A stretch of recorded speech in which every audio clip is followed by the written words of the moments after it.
오늘 22장의 말씀은요, 부형들아로 시작해요. 그렇다면 바울이 지금 누구를 향해서 부형들이라고 부르는 걸까요? 자기를 폭행하고 자기를 죽이려고 달려드는 사람을 향해서 진정을 시키면서 부드러운 말로 부형들이라고 부르는 거예요. 그렇다면 우리가 바울의 과거, 사울이었을 때의 모습을 알고 있는데 여기 본문 22장에서는 어떻게 바울이 자기를 죽이려고 달려드는 사람들을 향해서 이렇게 사랑 담긴 어조로 부형들이라고 부를 수 있는지, 오늘 사도행전 전체를 우리가요 요약하면서 한 사람을 변화시키는 주님의 사랑, 사람은요 웬만하면 변화하지 않아요. 아무리 좋은 책을 읽고 좋은 환경에서 산다 그래도요 사람이 변화되는 일은 거의 없어요. 그런데 성경에 나오는, 특히 사도행전에 나오는 주님의 제자들은요 우리가 상상할 수 없는 모습으로 변화가 된 거예요. 주님의 어떠한 약속이 어떻게 이루어졌을 때 이 큰 은혜를 누리며 한 사람이 이처럼 변화가 될 수 있을까? 신약 성경 우리가 첫 장을 펴면요 마태복음이 시작돼요. 사복음서가 있어요. 마태, 마가, 누가, 요한복음. 그 중에서 세 복음서를 공간복음서라 그래요. 그 공간복음서는요 예수님께서 이 땅에 오셔서 어떻게 공생애를 하시며 어떻게 죽으시고 어떻게 부활하시고 승천하셨는지 그 말씀에 대해서 기록해요. 다 똑같은 관점으로. 그런데 다 마지막에 무엇을 이야기를 하냐면요 예수님께서 승천하실 때 마지막 약속을 하세요. 마태복음 28장 18절을 보면요 예수님께서 제자들에게 말씀하시는데요 하나님께서 하늘과 땅의 모든 권세를 자신에게 주셨다는 거예요. 그렇기 때문에 그 권세를 나도 너희에게 줄 테니 그 권세를 가지고 너희도 모든 민족으로 제자를 삼아 아버지와 아들과 성령의 이름으로 세례를 베풀라는 거예요. 내가 너희하고 세상 끝까지 함께 있을 테니 너희들은 내가 너희에게 분부한 모든 것 가르쳐서 지키게 하래요. 하나님께서 예수님을 이 땅에 보내신 사역과 예수님께서 제자들을 이 땅으로 보내신 사역이 똑같다는 거예요. 마가복음에도요 16장 15절을 보니까요 또 이르시되 너희는 온 천하에 다니며 만민에게 복음을 전파하라. 누가복음 24장 48절 49절에도요 너희는 이 모든 일의 증인이래요. 볼지어다 내가 내 아버지께서 약속하신 것을 너희에게 보내리니 너희는 위로부터 능력으로 입혀질 때까지 이 성에 머물라 하시니라. 성령을 받아야지만 주님께서 부탁하시는 증인된 삶을 살 수 있고요 모든 민족들을 주님의 말씀으로 그들을 제자로 삼을 수 있는 것. 요한복음도 마찬가지예요. 제일 마지막 장은 21장이에요. 주님을 사랑하지 않고는 주님의 어린 양을 먹일 수도 없고 그들을 칠 수도 없고 또 양들을 먹일 수도 없기 때문에 예수님께서 요한복음 21장 마지막 장에서도 베드로에게 물어보시는 장면이 나와요. 너가 나를 사랑하느냐? 어떻게 사랑할 수 있어요? 성령을 받지 않고는, 성령이 우리에게 임하지 않고는요 늘 그 사랑은 유변적이고 가동적이에요. 하지만 성령이 임하면 사도행전 1장 8절 같이 한번 읽겠습니다. 오직 성령이 너에게 임하시면 너희가 권능을 받고 예루살렘과 온 유대와 사마리아와 땅끝까지 이르러 내 증인이 되시리라 하시니라. 아멘. 그래서 주님께서 약속하신 이 성령을 받기 위해서 다락방에서 120명이 기다린 거예요. 그래서 정말요 하나님께서 주시겠다고 약속하신 그 성령을 받아요. 그래서 사도행전은요 전체 총 28장으로 되어 있는데요 성령을 받은 주님의 사람들이 움직이는 발걸음을 기록해 놓은 말씀이 사도행전 내용이에요. 그 가운데서요 1장부터 7장까지는 성령이 임한 후에 예루살렘에서 복음을 증거하라 그랬잖아요. 그래서요 정말 1장에서 7장까지는 예루살렘에서의 복음 증거를 기록하고 있어요. 그런데 복음을 증거하는 상황 가운데요 7장에서 스데반이 죽어요. 죽고 나서 8장부터 12장까지는요, 유대와 사마리아에서의 복음을 증거하는 내용을 담아요. 그래서 12장까지는 베드로를 중심으로, 그리고 13장부터는요, 바울의 1차, 2차, 3차의 복음 증거를 기록하고 있어요. 그런데 역시 이방 선교를 하는 그 과정 가운데는요, 12장에서 야고보의 순교가 있다는 거예요. 그렇다면 우리가 이 말씀을 다시 자세하게 정리하면요, 주님께서 약속하신 대로 성령을 받으면, 그래서 2장에서는요, 성령을 받은 주님의 제자들이 성령이 임한 다음부터는요, 말씀을, 복음을 증거하는 거예요. 복음을 증거하니까 많은 사람들이 3,000명도 5,000명도 동의하면서 나와요. 그런데 말씀을 증거하는데요, 반면에 박해가 있다는 거예요. 옥에 갇히는 고통도 당한다는 거예요. 그럼에도 불구하고 성령이 임하면 이 말씀이 나의 증인이 되어서 생명 살리는 일이 나타난다는 것을 이 사도행전 전체가 보여줘요. 예루살렘에서 말씀을 증거하는데요, 6장 7절 같이 한번 읽습니다. 하나님의 말씀이 점점 왕성하여 예루살렘에 있는 제자의 수가 더 심히 많아지고 허다한 제사장의 무리도 이도에 복종하니라. 예. 그리고 스데반이 순교한 다음에요, 유대와 사마리아에서의 복음이 증거가 된다 그랬어요. 역시 거기서도 박해가 있어요. 그럼에도 불구하고 9장 31절입니다. 그리하여 온 유대와 갈릴리와 사마리아 교회가 평안하여 든든히 서가고 주를 경외함과 성령의 위로로 진행하여 수가 더 많아지니라. 박해는 여전히 있어요. 예수님의 이름을 증거할 때는요, 박해가 반드시 있어요.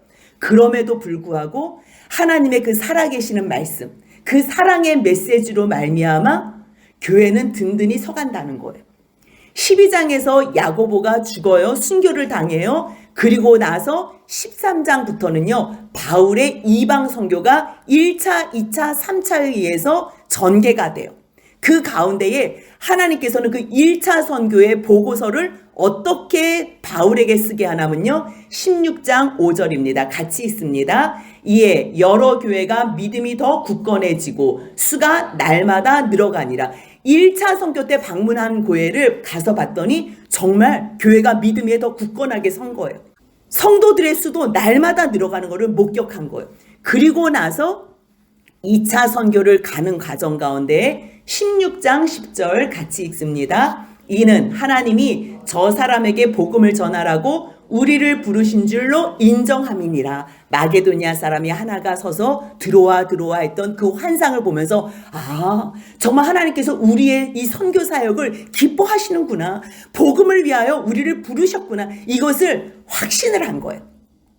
또 3차 선교 과정 가운데서는요, 19장 20절 같이 읽습니다. 이와 같이 주의 말씀이 힘이 있어 흥왕하여 세력을 얻으니라. 아멘. 그래서 1차, 2차, 3차 선교가 이 과정 가운데 맞춰져요. 그리고서 마지막 로마 선교까지 가요. 그 로마 선교가 사도행전 28장 30절 31절이에요. 함께 읽겠습니다. 바울이 온 이태를 자기 셋집에 머물면서 자기에게 오는 사람을 다 영접하고 하나님의 나라를 전파하며 주 예수 그리스도에 관한 모든 것을 담대하게 거침없이 가르치더라. 잠깐 몸은 자유하지만 감옥에 갇힌 상태예요.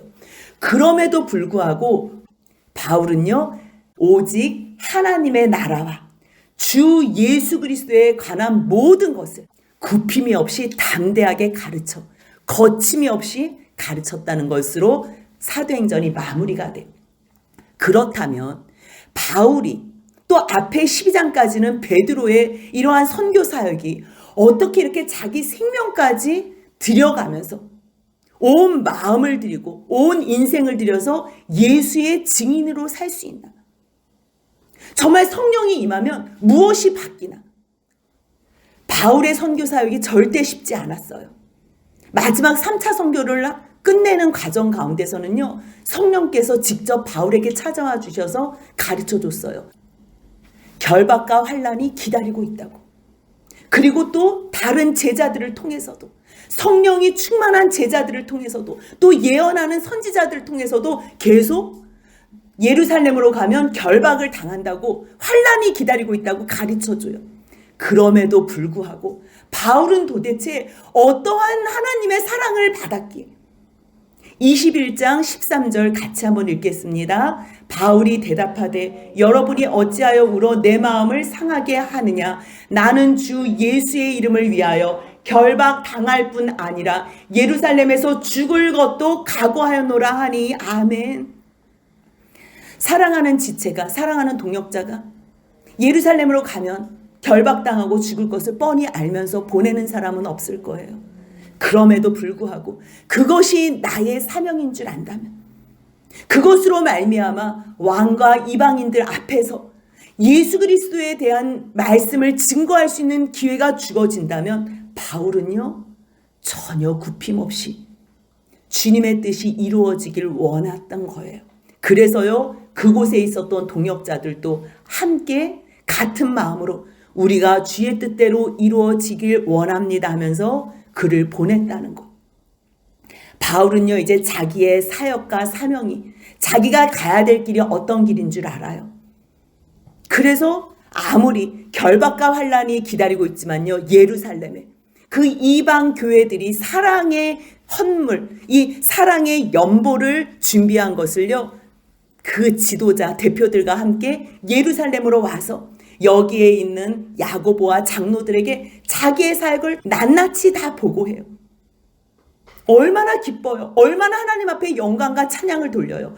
그럼에도 불구하고 사단의 세력은요 교회를 와해시킬 수는 없지만 늘 우는 사자와 같이 두루 다니며 삼킬 자를 찾아다니는 거예요. 그래서요 사도행전 21장 27절을 보니까요 역시나 그 아시아로부터 온 유대인들, 아시아 그러면 에베소라 그랬어요.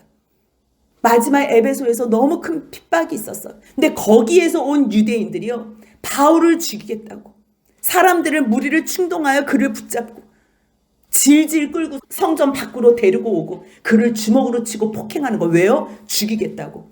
근데 그러한 상황 가운데요 천부장이 이 소식을 들은 거예요. 그래서 급하게 백부장들을 데리고서 내려간 거지요. 근데 여기가 지금 로마의 영 가운데 있는 거잖아요. 로마의 관할 가운데 있잖아요. 그러니까 천부장이 자기 관할 가운데서 누가 죽어나간다? 이런 거는 이제 또 소요가 있고 시끄럽기 때문에 일단 스톱을 시킨 거예요. 그러한 상황 가운데서 바울이 좀 이야기를 우리 백성들에게 하고 싶다고 이제 헬라어로 얘기를 하니까 천부장이 너 혹시 너 그 자객 그 소요 일으켰던 그 애굽 사람이냐? 이렇게 곧바로 또 오해를 해서 물어보는 거예요. 나 아니라고. 나는 다소 사람이라고. 그런데 내가 지금 이스라엘 백성들에게 지금 하고 싶은 이야기가 있는데 그래서 막 헬라어로 얘기를 하는 거예요. 헬라어를 너무 잘하니까 그 애굽인은 아니겠구나. 그래서 오해가 풀렸어요. 그러면 너가 백성들에게 말을 해보라고.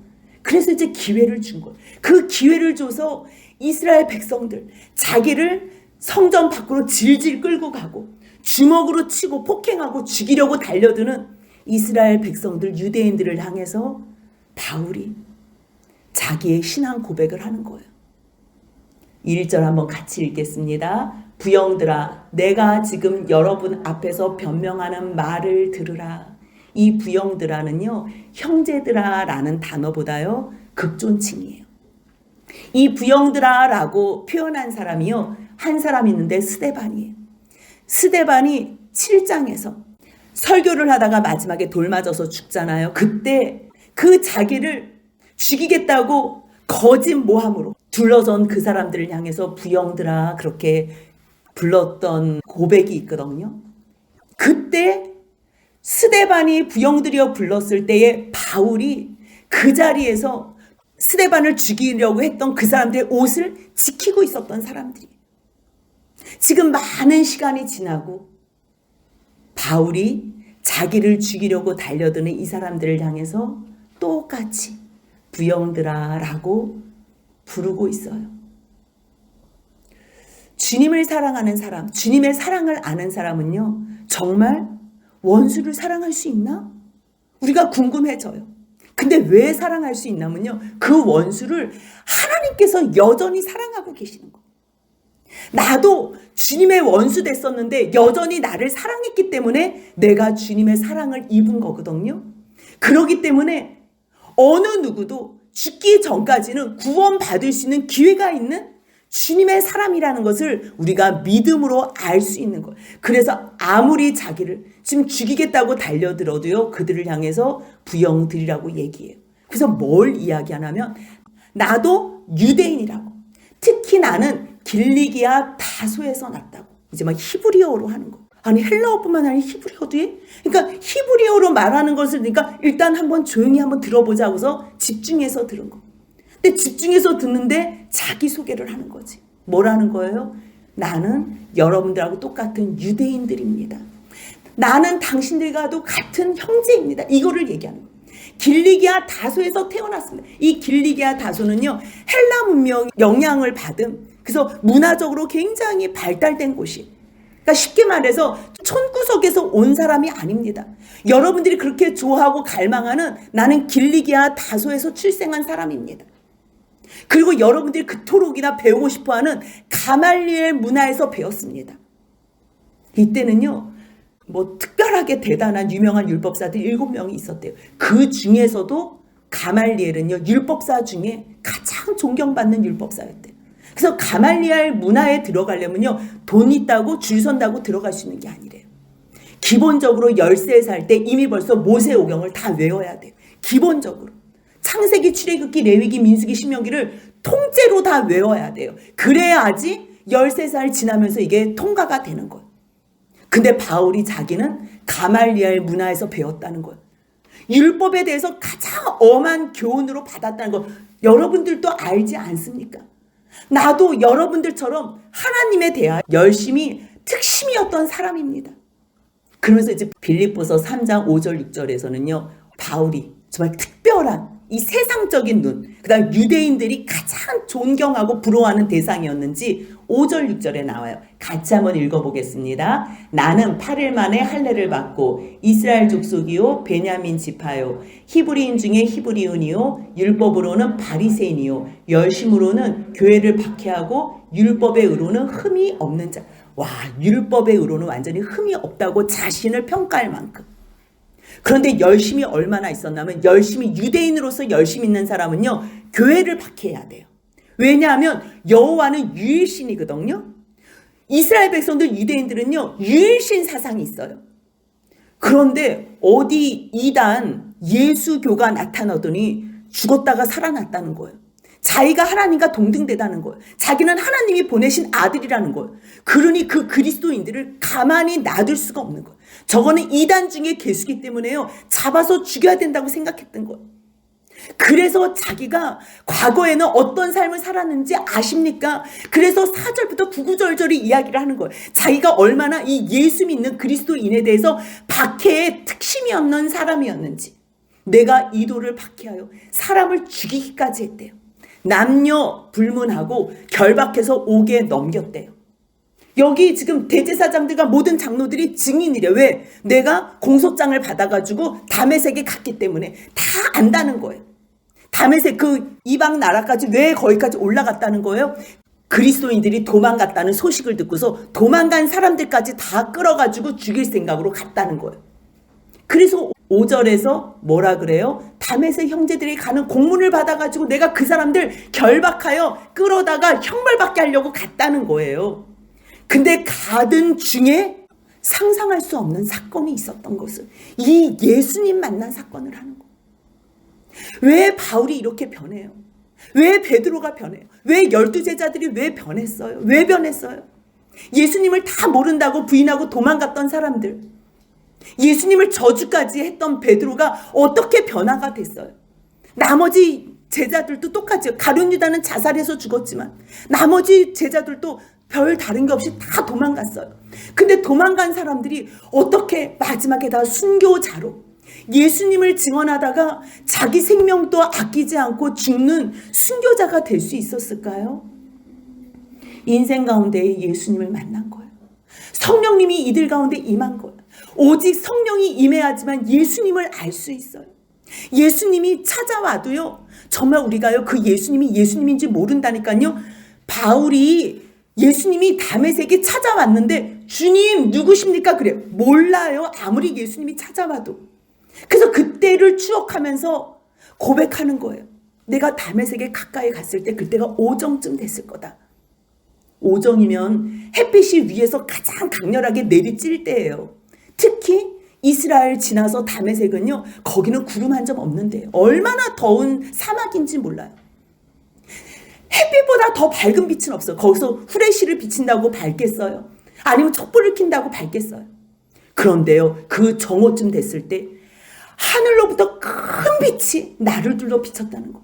실제적으로 경험을 했다는 거. 그 빛 앞에서는 자기가 엎드러질 수밖에 없었다는 거. 왜요? 직감한 거죠. 이 빛은 하나님이시다. 이 빛은 모세가 하나님의 영광 앞에 있었을 때 만났던 그 빛이라는 것을 직감적으로 알 수 있었던 거예요. 그래서 땅에 엎드러져 들었는데요. 사울아 사울아 내가 왜 나를 박해하느냐. 음성이 들렸다는 거. 주님 누구십니까? 아니 내가 생각했던 주님은 지금 나를 칭찬해 줄 주님 같은데. 사울아 사울아 너 지금 너무 잘한다. 많이 죽여줘라. 그렇게 말씀하실 주님 같은데 주님은 주님인데 사울아 사울아 너가 왜 나를 박해하느냐? 아니 주님은 내가 모르는 주님입니까? 다른 주님입니까? 지금 그걸 묻는 거예요. 우리가 이 질문을 인생 가운데 반드시 한 번은 해요. 내가 믿었던 신앙, 내가 믿었던 종교, 내가 믿었던 하나님, 내가 의지했던 하나님, 이 세상 것만 바라보면서 주님 달라고 나의 종처럼 섬겼던, 나의 종처럼 여겼던 그 하나님이 내 마음 가운데 빛으로 오실 때는요, 주님이 도대체 누구십니까? 처절하게 묻는 그 시점이 있는 거예요. 나의 죄를 위해서 십자가에 죽으신 주님이십니까? 그 사랑의 하나님이 실체가 예수 그리스도가 되셔서 나의 생명을 구하시기 위해서 이 땅에 오셨습니까? 하늘이 열리고 영안이 눌려서 그 예수를 볼 때에 주여 누구십니까? 나는 너가 박해하는 나사렛 예수. 한 번도 박해한 적이 없어요. 근데 그 예수님의 십자가상에 그 주님을 볼 때는요. 아, 내가 하나님께서 사랑하신 주님이 저들을 구원하기 위해서 십자가에 죽었는데 내가 저들을 박해했구나. 내가 저들을 미워했구나. 저들을 원수 삼았구나. 그것을 깨달아 알게 되는 거예요. 그래서 주님께서는 내가 교회의 머리고 내 사랑하는 지체들은 교회의 몸이다. 그렇게 말씀하시잖아. 그렇기 때문에 형제들, 주님의 사랑하는 제자들을 박해하고 핍박한다? 주님을 핍박하는 거하고 똑같다는 거예요. 그거를 깨달아 알았다는 거예요. 주위 사람들은요, 빛은 보면서도 말은 듣지 못했어요. 그렇기 때문에 말씀을 듣는 것이 우리를 변화시키는 요소가 된다는 거. 그래서 자기가 그렇게 물었다는 거예요. 주님, 무엇을 하리이까? 내가 뭘 해야 되겠습니까? 아무리 주님께서 말씀하셔도요, 우리가 무엇을 해야 될지 몰라요. 그러니까 주님께서 가르쳐 주시는 거죠. 자상하게 다메섹으로 들어가라. 그러면 너가 해야 될 것을 누가 가르쳐 주는 사람이 있을 것이다. 누가 와요? 아나니아가 와요. 아나니아가. 지금 바울은요, 눈이 멀어가지고 그 광명한 큰 빛으로 말미암아 눈이 멀어서 볼 수가 없어요. 와, 자기 정도면 이 정도면 가말리엘 문에서 배워서 율법으로는 부족함이 없고 완벽한 사람이고 이 정도 실력으로는 누구도 가르치기에 부족함이 없는 자기지만 눈이 멀었다고 생각해봐요. 방향도 몰라서 사람 손에 이끌려서 다메섹까지 들어가는 거예요. 근데 주님께서 말씀하시는 그대로 아나니아가 들어온다는 거예요. 근데 그 아나니아를 뭐라고 바울이 얘기해요? 율법에 따라 경건한 사람. 율법을 무시하는 게 아니에요. 율법 이상의 율법을 사랑으로 섬겨드리는 그 아나니아. 그 사람은요, 유대인들에게도 칭찬을 듣는 사람이에요. 근데 아나니아가 들어오더니 갑자기 형제 사울아 다시 보라 했다는 거예요. 호칭이 형제예요. 호칭이. 주님의 사랑을 입은 사람들, 성령으로 하나 된 사람들은요, 원수도 주 안에서 형제가 되는 거예요. 그래서 아나니아가 형제 사울아 다시 보라 말하는 순간 자기가 즉시 봤다는 거예요. 그러면서 뭐라고 얘기해요? 우리 조상의 하나님이 너를 택했다고. 근데 그 말을요, 그냥 직접 바울한테 해도 돼요. 근데 주님은요, 그래도 그 옆에서 중보해주고 이 바울에 대해서 증언을 해줄 수 있는 인정받는 아나니아를 세우셔서 일부러 아나니아를 통해서 하나님께서 바울을 어떻게 사용하실 건지 증인으로 세우시는 거예요. 그래서 아나니아를 통해서 다 바울에게 말하게 하세요. 우리 조상이 하나님 너를 택했다는 거지. 그래서 너로 하여금 하나님의 뜻을 알게 했다는 거지. 그래서 그 의인을 보게, 의인이 누구예요? 예수를 봤다. 너가 예수님 만났지? 지금 다메섹에서 너가 만났지? 주님이 만나게 하신 거야. 너가 그 입에서 나오는 음성 듣게 하셨지? 다 하나님이 허락하셨다는 거예요. 왜요? 왜 그랬대요? 22장 15절. 내가 그를 위하여 모든 사람 앞에서 내가 보고 들은 것에 증인이 되리라. 아멘. 증인의 요소 조건은요, 자기가 봐야 돼요. 자기가 들어야 돼요. 자기가 보고 들은 것만 전하는 사람이 증인이에요. 그렇게 얘기해서 아나니아가 이제 세례 받으라고, 이제는 주의 이름으로 너도 주저할 필요가 없어. 너의 죄 씻어. 예수님과 연합해. 그래서 자기가 세례 받았다는 거예요. 그리고 나서 자기가 예루살렘 성전으로 돌아갔는데, 그때 성전에서 기도하는데, 성전이 어떤 곳이에요? 만민이 기도하는 집이고, 만민을 위해서 기도하는 집이고, 정말 만민이 다 함께 기도하는 그 집에서 기도할 때에 하나님께서 환상을 주셨다는 거예요. 뭐래요? 18절 같이 한번 읽겠습니다. 봄에 주께서 내게 말씀하시되 속히 예루살렘에서 나가라. 그들은 내가 내게 대하여 증언하는 말을 듣지 아니하니라 하시거늘. 자기는 지금 유대인으로 살면서 이 예수를 몰랐던 것에 너무 마음이 아픈 거예요. 그래서 유대인들에게, 이 사랑하는 내 형제들에게 예수가 그리스도라는 것, 예수가 구약에서 하나님께서 그토록 보내주시겠다는 메시아라는 것을 증거하고 싶었어요. 그래서 예루살렘 성전에 와서 기도하면서 하나님 어떻게 이 말씀을 증거하지요? 그러는데 주님께서 너 예루살렘에서 나가. 여기 있는 사람들 너 말 들을 사람도 없다는 거예요. 아니 왜 들을 사람이 없습니까? 주님.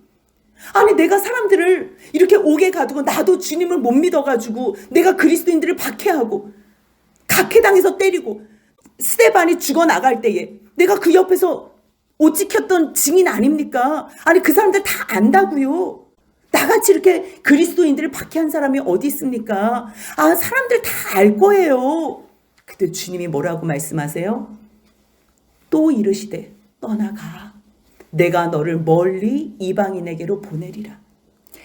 만약에요, 유대인들이 바울의 이 복음 증거에 부응을 하고 그 말씀 앞에 많은 사람들이 구원을 받았으면요, 이방 선교가 이루어지지 않았을 거예요. 그런데 지금 유대 안에서는요, 베드로나 다른 제자들이 복음 전할 사람들이 많아요.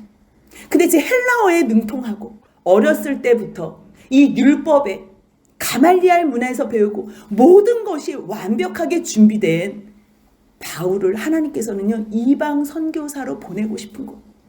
우리들은 아니 저렇게 공부 가르치고 저렇게 훌륭하게 키워서 왜 어려운 선교사로 보내지? 그냥 여기서 편하게 주의 말씀 보고 여기서도 전할 수 있는데 우리는 그렇게 생각해. 아까워서 안 보낼 수 있어요. 근데 주님은요, 아까운 사람을 이방 선교사로 보내는 것. 그래서 주님께서 다시 말씀한 거, 내가 너를 멀리 이방인에게 보내겠다. 그러니까 이 말까지 잘 듣고 있다가 유대인들이 소리를 지르는 거. 왜요? 복음은, 이 구원은 오직 이스라엘 백성들, 우리 건데, 성민 사상에 투철한 이 사람들은요, 이방인들을 개처럼 취급해서 저 사람들은 불쏘시라고 생각했어요. 우리들만 특권의식이 있다고 생각한 거예요. 근데 이방인들을 위해서 성전에서 기도하는데 주님께서 나타나셔서 이방 선교사를 보낸다? 이 말을 하니까요, 귀를 틀어막으면서 이제 소리 지르는 거예요. 이러한 자는 세상에 살려둘 필요가 없다. 그래서 자기 옷을 벗어서 던지고 막 티끌을 공중에 날리는 거죠. 어떤 때 이러한 행동을 해요? 회개할 때나 아니면 극심하게 분노하고 애통할 때. 근데 지금은요, 회개가 아니에요. 이 말씀을 듣고 자기도 아, 바울이 저 사람 정말 스데반이 죽었을 때 옷 지키던 사람이라는 거 다 아는데, 맞아, 그때 공문 받아가지고 다메섹으로 갔었던 사람인데, 근데 정말 예수님을 만난 거야? 하나님을 만난 거야? 그것으로 자기네가 이 말씀에 귀 기울여 드리면 회개할 기회가 있는데 똑같은 제스처를 취하는데 바울을 죽이겠다고 달려드는 거예요. 그러니까 또 천부장이 또 갑자기 놀래가지고 바울을 야 영내로 들어가. 이 영내는요, 군부대 아니에요. 영외는 군부대 바뀌고. 왜요? 군이 늘 이렇게 주둔하고 있었을 때 시끄럽고 무슨 소요가 있으면 로마군이 백부장을 중심으로 움직이게끔 이게 시스템이 돌아갔기 때문에 일단 잠깐 바울 죽으면 안 되니까 영내로 데려가.